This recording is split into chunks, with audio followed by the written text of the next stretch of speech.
What's up, Christy? One the Fellowship for Followers of Christ. It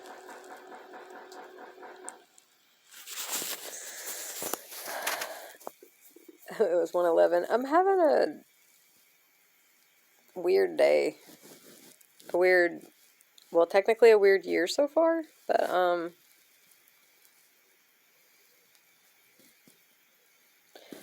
I don't know. I wanted to share.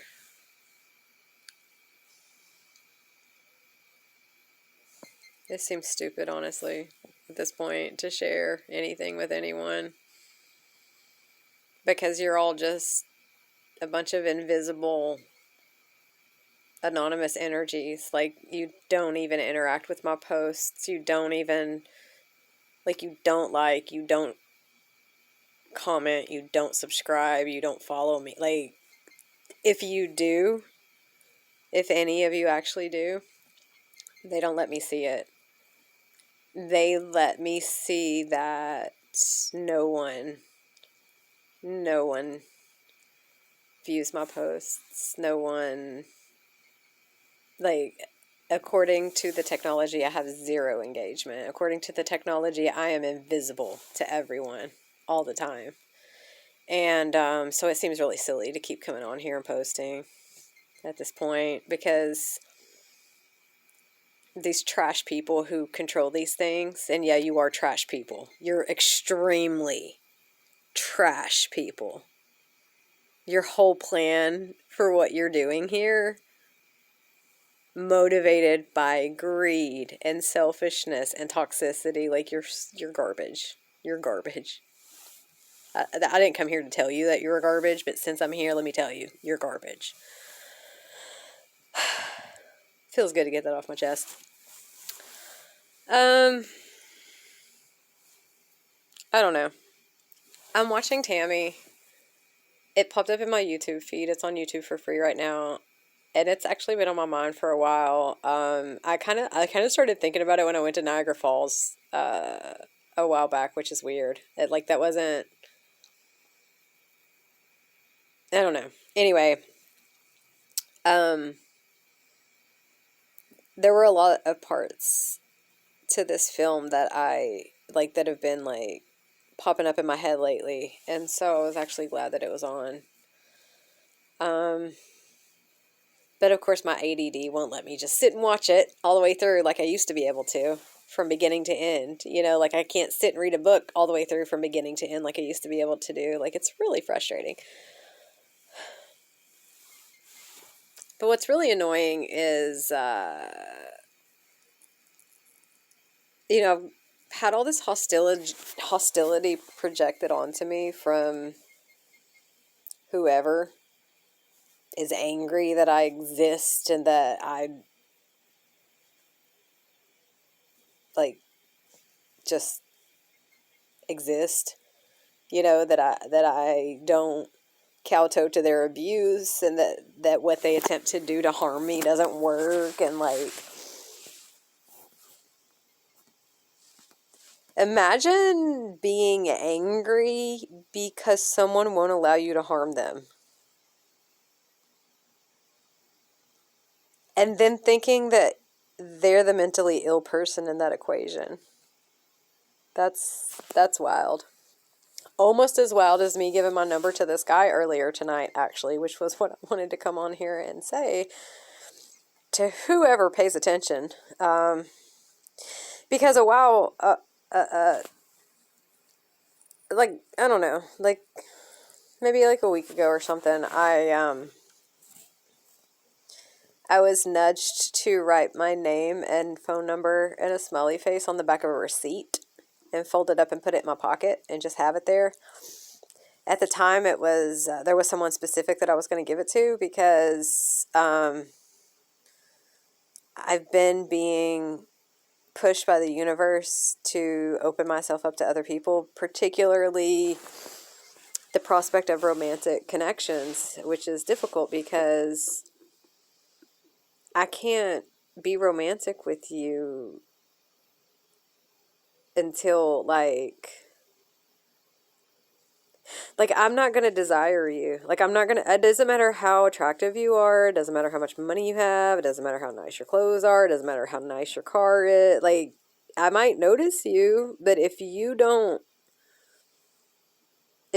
show an interest in me first, like, you're just another dude. Like, I don't think of anyone in those terms anymore because 15 years ago, I connected with someone that I genuinely believed was my husband.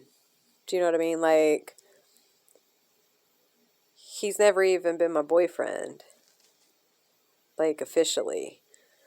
But when we connected, for the first time in my life, I genuinely felt like this is what it's supposed to feel like. You know what I mean? Like, this is how it's supposed to be. I'm supposed to actually want it and crave it and desire it. And by it, I don't just mean like sex. I mean like genuinely like everything that goes along with it. Like I had never wanted to be anyone's wife. Like I wanted to be a wife, and I wanted to be the best wife and mother that I could be for my partner. But I was like, I did not want to be that for just anyone. And so even though I entertained connections that I thought might possibly have some potential, it's like on some level I always knew that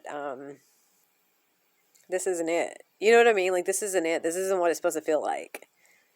There's something better than this out there to experience, and this isn't it. And then I experienced this person 15 years ago, and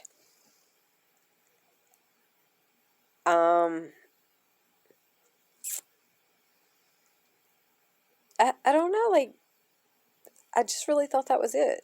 Like, for both of us, like, the feeling felt mutual. I, for the first time in my entire life, genuinely felt loved by someone, like, unconditionally loved. Like, there were surface level issues, and I was aware of that. There was a lot of baggage from both of our upbringings standing between us, and I was aware of that. Didn't really know exactly what to do about it because he wouldn't communicate with me about anything important at all. The only thing he ever wanted to talk about with me was sex. So he put me into a compartment as if I were nothing more than, the phrase I'm getting is, a box to bag. But you know, like, in his mind, he convinced himself that I was a slut, that I was a whore, that I was a gold digger, that I was all of these terrible things that I was not, simply because he would not allow me to be what I was. He would not give me the opportunity to give him the full experience of having me as a wife, as a partner, or even as a friend. He did not allow me to, yeah, it was 8:44. He did not allow me to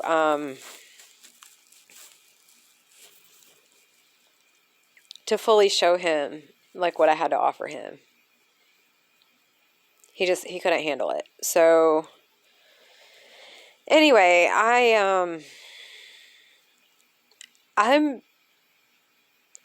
did used to be like really boy crazy, so to speak, but it was less about that was 9/11. It was less about being boy crazy and more just about like me craving that specific connection, that specific partnership. And until I experienced it, it was like any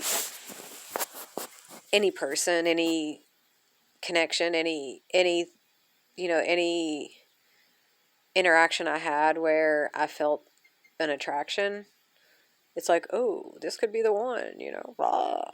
So I was kind of like always in that, like, searching for the one, searching for the one, searching for the one kind of energy, or like not even actively searching per se, but like just going about my life, but always keeping an eye out, and being in that like performative, I want to make myself completely presentable to the male gaze type of like. But after I connected with this person, I mean, at first I wanted to be the most attractive I had ever been. I wanted to be the most feminine I had ever been. I wanted to be the sexiest I had ever been, you know? And then he fumbled me royally, and eventually it was like, what's the point? Who am I doing this for? All I'm doing is attracting sexual attention from guys that I don't want to have sex with. And I'm getting raped a lot, and I don't like that. So I think maybe it would be better if I just stop attempting to cater to the male gaze, since the only male whose gaze matters to me doesn't seem to care to gaze upon me. Or at least if he does gaze upon me, he does it secretly from the shadows, from a distance, like a stalker. Instead of just reaching out and saying, hey, I like you. I have feelings for you. I know things went really south between us for a long time, and it has taken me so long to get it together. But I would really like to get it together, and I was just wondering if maybe you wanted to, I don't know, get it together. That'd be great. But he still hasn't done that, and it's 2025, and I'm about to be 44, and I still want to have a child. So, anyway, the universe has been very strongly pushing me to open myself up to the potential of an alternative companion. And so, I don't get out much. I don't do anything. I don't have a social life. And a lot of that has to do with the fact that I don't have any friends. And I know how like sad that sounds. It's not sad. It's liberating, because I never had any friends. I had people that I was a friend to who were never friends to me. I had people who were active enemies and haters in my life, but disguised themselves as friends in order to continue reaping the benefits of my friendship to them. So the reason I don't have friends isn't because I'm a shitty friend. It's because I'm such a good friend surrounded by such shitty people who don't know how to be friends at all. And I apologize to the people around me who feel personally attacked by this, but it is my reality. This is my life. I'm the one who has to live it. I've been living it, and I've been witnessing these patterns repeat over and over and over and over again. And I have been giving people the benefit of the doubt, and I have been showing compassion and kindness. I've been attempting to extend myself, to bridge the gap, to even lower myself down levels so that they can feel more comfortable around me. And nothing I do is ever good enough, because these people hate me. They genuinely hate me. At their very core, they hate me. They can't admit that they hate me. They can't admit it to themselves or to anyone else, because they understand that admitting that they hate me means that they are admitting that they hate God. They hate God. They hate Source. They hate the concept of a higher power. They hate the concept of there being an entity, an energy, a consciousness, a being, a power, a force greater than them, which actually commands them. And they hate the idea that that force might possibly work through me. Regardless of whether I'm the only one that force works through or not, which I'm not, okay? I might be, let's say, the highest ranking vessel that force chooses to flow through at this point. But I'm definitely not the only vessel that they flow through, for sure. And either way, these people who behave this way towards us, they hate us because they hate God, and they can't stand the God in us. They can't stand it. And so to them, what they do is they project their hatred of God onto us. to try to get us to turn against God, so that they'll have us out here yelling to the sky, I hate you, you know, just like I was earlier, which I feel terrible because I don't actually feel that way, like, at all. I'm just angry and hurt. 1515, and very lonely. Like, not like I'm okay being alone. I mean, it's fine, whatever. I've been alone my whole entire life. It's that I'm fed up with it. I'm fed up with this life of solitude simply because God insists on putting me in these spaces surrounded by these people who hate me. It feels like if God loved me, God would relocate me somewhere where I'm actually loved, where I'm actually wanted, where I'm actually accepted, celebrated, appreciated even. You know what I mean?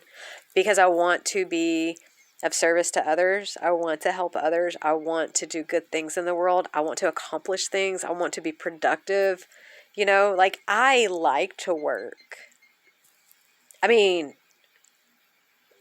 not like pointless, stupid jobs for no reason just for a paycheck. Like, that's annoying. But even when I have to do those pointless, stupid jobs just for a paycheck, like, I try my best to see the positive in whatever I'm doing and put my all into it. But at the end of the day, I like having something to do that is a meaningful contribution to society. It fulfills me. Regardless of the amount of money I'm earning for what I'm doing, what's more important to me is the fulfillment I get, the emotional fulfillment, the spiritual fulfillment, the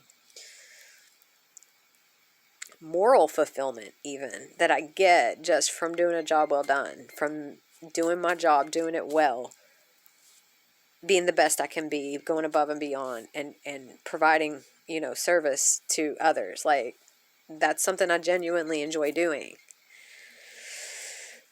I don't want to be exploited in that effort, but I actually enjoy doing it. It's just that at this point in my life, I have been exploited so much, and I have been abused so much, and just taken for granted, dismissed, you know, abandoned, neglected, like, you name it, whatever pathetic word you can think of, and it's been inflicted upon me, because that's what people want for me. That's what they want my life to be. Tragic. It pisses them off that they can't get that from me. And the reason they can't get that from me is because none of this matters to me. You understand that, right? Like, none of this actually matters. This isn't reality. This stuff right here that you can touch, this is not reality. You know that, right? It's not. And I don't mind tolerating all of this crap if I have the right soul companion, you know, to share the experience with. But if I don't have the right soul companion to share the experience with, then I don't understand why I'm having to tolerate this existence in this material world. It's stupid. Like, there's no point in it. It's so much more effort than just existing as an energetic being without a physical body, without physical restraint. Like, it would be so much easier for me to not exist in physical form. So to me, it's like, logically, it makes no sense why I would continue to participate in the bullshit. Apologies for the cuss word. But, like, why would I continue to participate in the nonsense if I'm not, like, if I don't even get one real friend out of it? What is there to keep me going? Why would anyone think that I would want to continue serving others when everyone else is benefiting from my service except for me? And no one's serving me. No one. No one. No one is ever being of service to me. Ever. I don't mean that to say that people who are doing their jobs aren't being of service, because they are, and I appreciate that. But, like, on an individual level, on a personal level, on a one-on-one level, me as a human being, you as a human being, no one is showing up and saying, hey, You do a lot for others. What can I do for you? No one does that. So, yeah.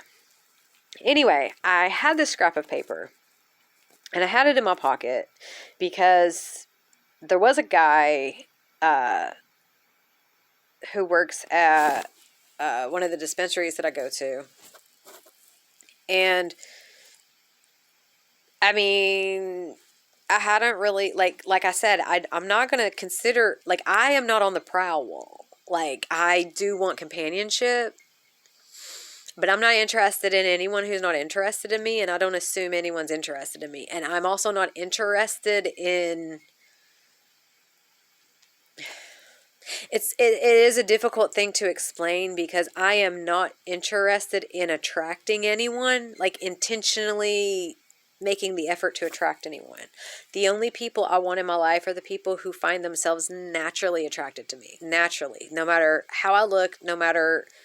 Do you know what I mean? Like, part of the reason why I look the way I look right now is because I only want the people in my life who appreciate and respect me regardless how I look.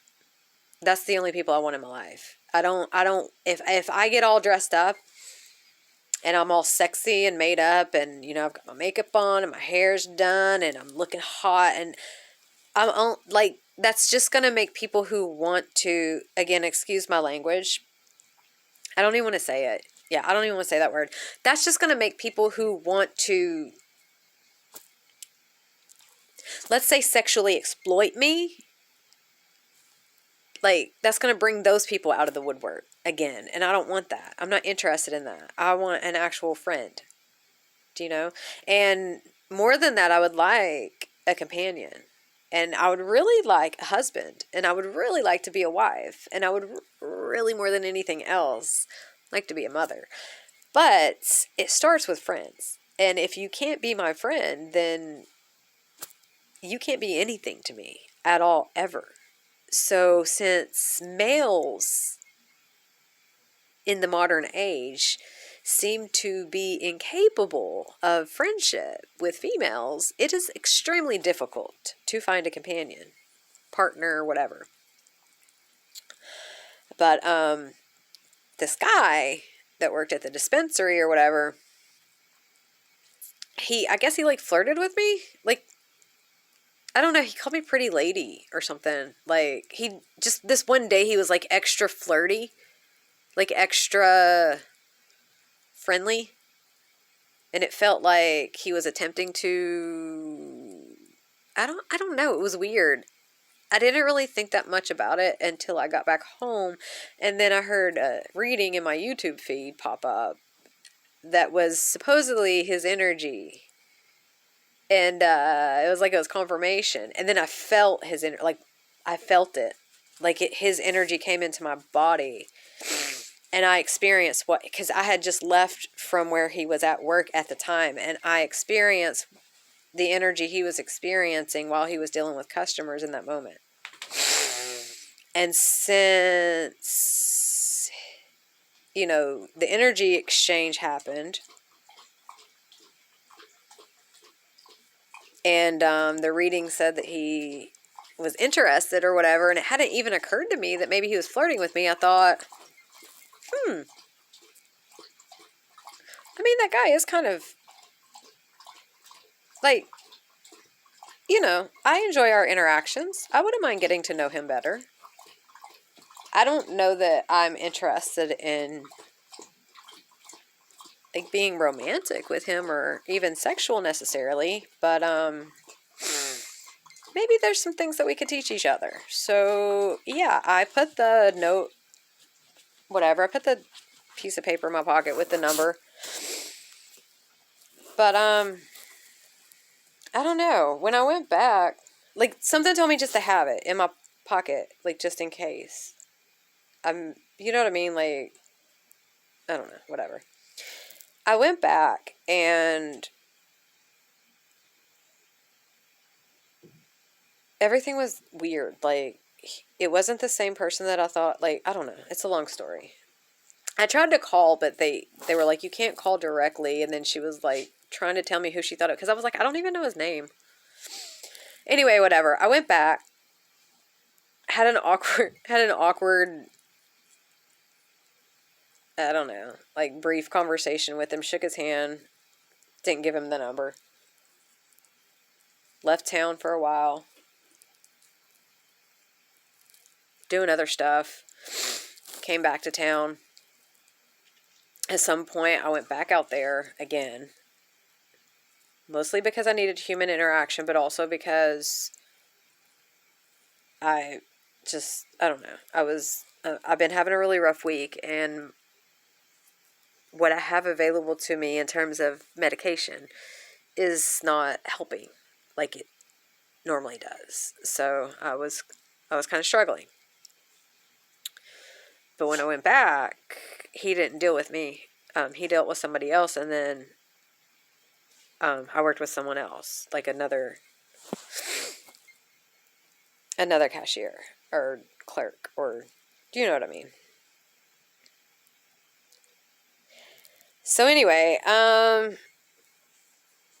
tonight I went to the grocery store. I was actually going to go do,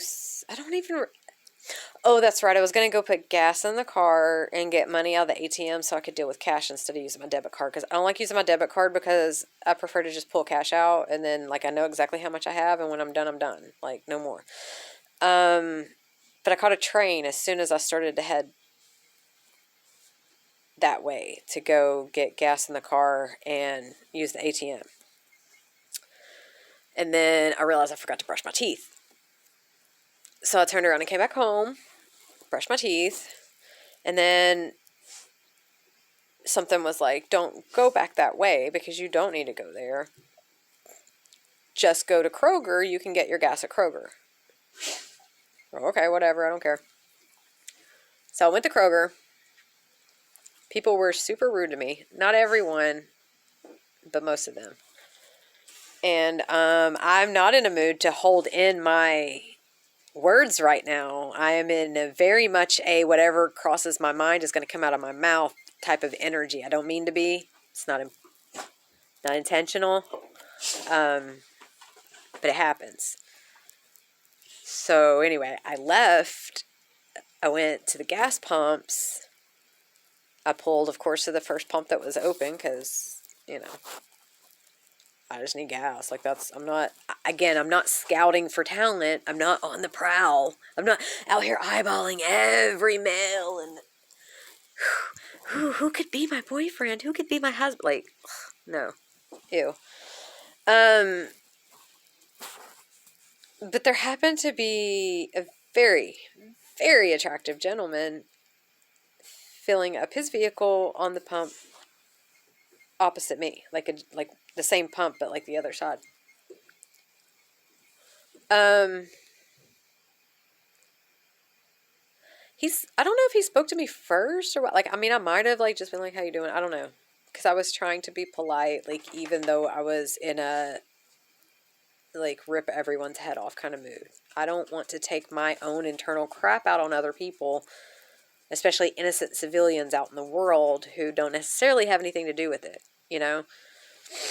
Anyway, he was extremely friendly to me, and I appreciated that, but also, here's the weird thing about being gang stalked, the way I am, is that when someone pops up in a moment like that and they're being extra friendly,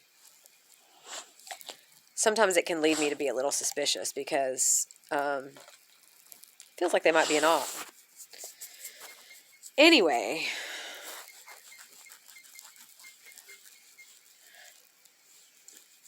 we just chatted like a little bit. Something told me to ask where he was from. He had an accent, how long he'd been here. He's from Ghana. I was like, oh, I had a friend from Ghana back in the day. He was like, oh yeah, which part of Ghana? I'm like, I was like, I don't remember how old I was when I had a friend from Ghana. And I don't necessarily remember, I know this is messed up, I don't necessarily remember I've had friends from a lot of countries in Africa, Asia, Europe, like Latin America, wherever they're from.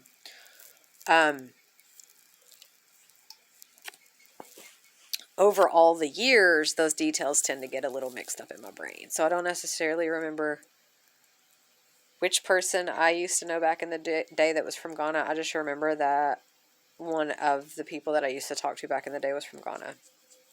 I had a friend from Gambia. I actually have had a lot of friends from Africa throughout my life, or acquaintances that I considered friends, I guess you could say. Anyway, I don't know. It was extremely impulsive and stupid, and I didn't really expect anything to come from it, which is fine. But something was like, pull that piece of paper out of your pocket and give it to him. So I was like, okay, cool, why not? I didn't even ask him I didn't even know his name. Like, I gave him my number before I even asked him what his name was. That was so dumb.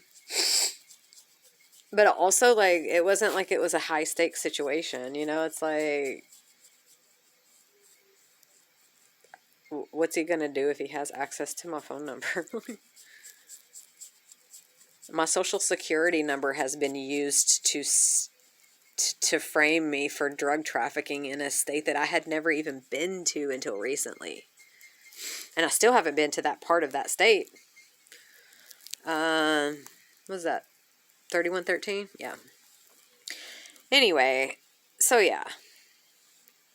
So he was very, very attractive, dressed very nicely. He was driving a very nice vehicle. I don't know what kind it was. I don't pay attention to things like that. But it was a nice vehicle. I'd noticed that it seemed like a nice,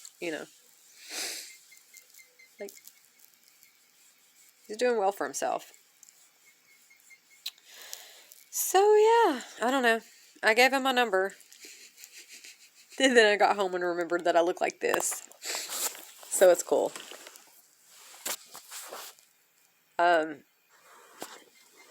He told me his name was Yao. You'll probably never call or text me Yao. That's fine. I'm not stressed out about it. Because I'm at this weird place where, like, I want to get to know people better, but I also don't trust people. Like, I want to be able to trust them, but I don't, because y'all have proven to me time and time and time and time and time and time again that if I give you my trust, you're just going to exploit it. You're just going to exploit it. And you're going to make an attempt, at least, to make a fool out of me because I was dumb enough to trust you, because I was naive enough to trust you. Like, how dare you trust another human? We have to treat her like shit. We have to treat them like shit to prove to them that they can't trust other humans. And we have to make it impossible for them to trust other humans. And then we have to blame them for their loneliness and inability to make friends. It's their fault because they can't trust anyone. It's not our fault for being a bunch of untrustworthy a-holes to them. It's their fault because they're not able to trust anyone. Whatever. I'm at the point where I just don't, like, I want to care, but I don't. I want to care, but I don't. I want to be excited, but I'm not. I want to be motivated, but I'm not. If anyone at all who cared even a little bit would show up and just be a decent human being to me, the sky would be the limit for what I could do. But I just don't, it's not worth the effort to do it. It's just not.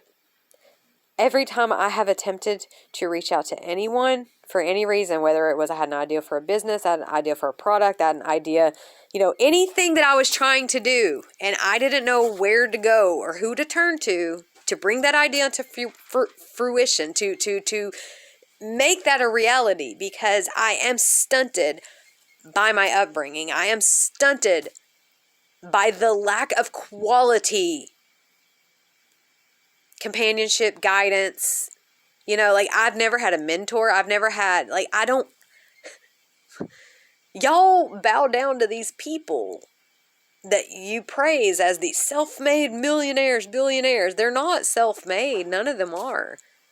Elon Musk only gets to be Elon Musk because somebody with lots of money listened to his stupid ideas and thought, well, he's got a penis, so he's probably right. He probably knows what he's talking about. and then just gave him all their money. Like, these people aren't better. Like, they're not talented. They're not capable. They're just charismatic, and they have no morals. And because they're charismatic and they have no morals, they're able to convince anyone of anything and get whatever they want. Like, I'm charismatic, and I could convince anyone of anything if I want. Like, if I had no morals, I could literally be ruling the world right now. But I don't need to do that because it's already under, like, do you understand? Like, I don't mean to sound like I'm malfunctioning right now, but this is what I don't get. I can't wrap my brain around humans who want to be God. Like, I can't. That is so weird to me. Why would you want to be God? Why would you not want to have a higher power separate from you that's bigger than you and stronger than you and braver than you and just, you know, no matter how you're feeling right now, no matter where you're at on the totem pole right now, because some days you feel like the biggest, strongest, bravest, toughest person alive, and that's great. Like, you literally feel like Source in the flesh walking around. That's cool. Awesome. But at the end of the day, do you really want to be that? Do you really want that responsibility? It's not fun. It's not fun. It's not fun. It's not fun. So to me, anyone who is attempting to be God, to play God, to kill God and take God's place, anyone who is attempting to use their charisma and lack of morals and lack of character to get away with terrible things because they're so mentally ill that's how they derive pleasure from getting away with doing terrible things to innocent people. Because in their mind, they're getting one over on God. And if they can get one over on God, oh God, that's, you know what I mean? Like, that's what really gets their rocks off. And to me, if you're someone who gets your rocks off on the idea of getting one over on God, like, you're just clinically insane and you need to be locked up. That's just the bottom line. I did not mean to ramble this long. I don't know if anyone will ever see this. I mean, probably a lot of people will see it, but I'll never get any credit for it because that's usually how it goes. But yeah, whatever. I guess I need to write my name and number and a smiley face on a new scrap of paper to put in my pocket. You know, in case someone else pops up in my physical reality who I might actually want to get to know better and want to have conversations with and explore a connection with, because I'm really tired of not having companionship in my life simply because the person who's supposed to be my companion couldn't live up to his duties as my companion, I guess. I don't know. I don't know what your deal is, bro. I really don't. But I clocked out of this connection a long time ago. This whole past year has been a grace period for you, and you still failed to come through.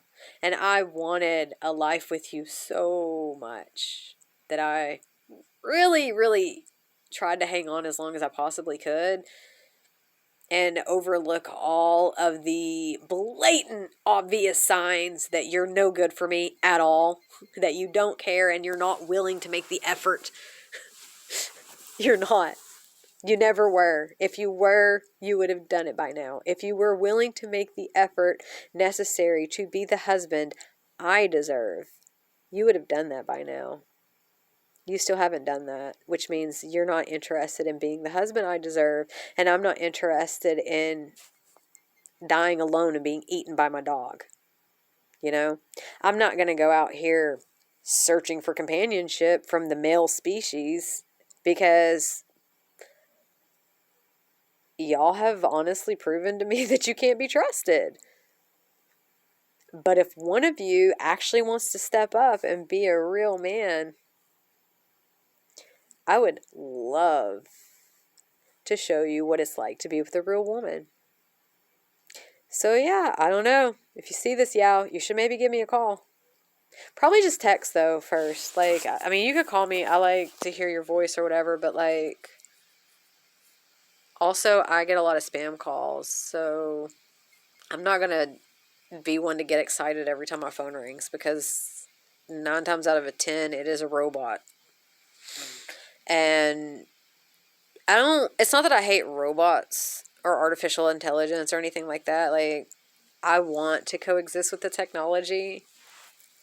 It's that I hate humans who use technology to circumvent human interaction. And I don't mean that I hate, that's a strong word. I don't mean to use that. But, like, I can't stand technology attempting to masquerade as human. Like, don't. Telemarketing is bullshit. It should have never been a thing to begin with, and outsourcing telemarketing jobs to robots doesn't make it any better. If you're going to call and harass me, at least be an actual human being, you know? At least be an actual human being that I can confront directly. Ugh. Anyway, I don't know. Whatever. Peace out.